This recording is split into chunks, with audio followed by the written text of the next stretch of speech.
केटा भएर पनि केटीको जस्तो छाती धोलिएको छ, बाटोमा हिँड्दा टी सर्ट लाउँदा पनि केटीको जस्तो छाती देखिन्छ, मुख हेर्दा मुखभरि दारी छ भने चाहिँ, यस्तो बोसो छ, यस्तो छाती छ भने चाहिँ सर्लक्क घटाउनको लागि हामीले नयाँ ओइल लिएर आएका छौँ। हजुरको बिबिना मिथल ओइल हो यो चाहिँ। छाती यत्रो ठुलो छ, तपाईँको पेट यत्रो ठुलो छ भने कस्तो लाज मर्दो हुन्छ बाटोमा हिँड्दा पनि। त्यसैले मात्र 320 आएको छ। चाहिँ यो अर्डर गरेर आफ्नो समस्याबाट मुक्त हुनु होला है त। साथीहरू एकैछिन सुन्नुहोस् मेरो कुरा। यो एक नम्बरको ठग अनलाइन हो। सबै अनलाइन भन्दिनँ मैले, यसले मलाई 2 चोटि नराम्रोसँग ठगेको छ।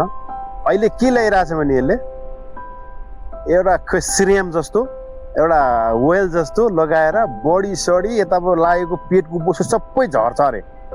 लगाएपछि केटीको जस्तो झोलिएको जिउ भए पनि विभिन्न कुरा भए पनि सर्लक्कै भइहाल्छ भनेर यसले ठग्न खोजिरहेको छ। फेरि मात्रै 620 आछ, अर्डर गर्ने पनि नम्बर दिइहाल्नु, मैले मेसेज पठाइहाल्छ क्या। फेरि मैले एकचोटि यसलाई मेसेज पनि गरेको, फर्काउँदैन। मलाई धेरैचोटि लुटिसक्यो यसले, 2 चोटि लुट्यो, 2 चोटि यहीँ बस्दा 2 चोटि लुटिसक्यो।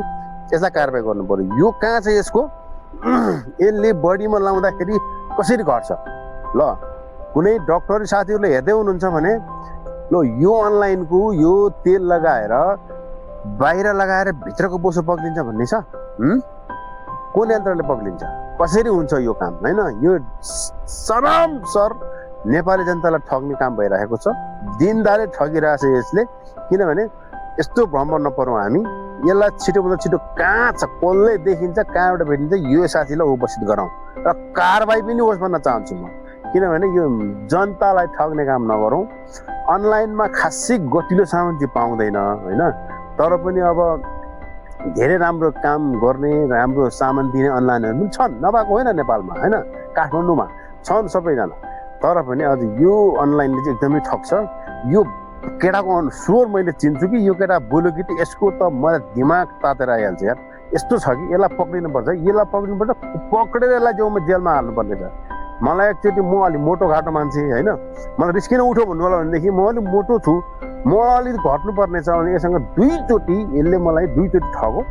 एकचोटि त पानी, त्यो त्यतातिर पानी दिएर पठाएछ। त्यो बोतलमा छ पानी मेरो अझै, यहीँ म देखाउन सक्छु होइन।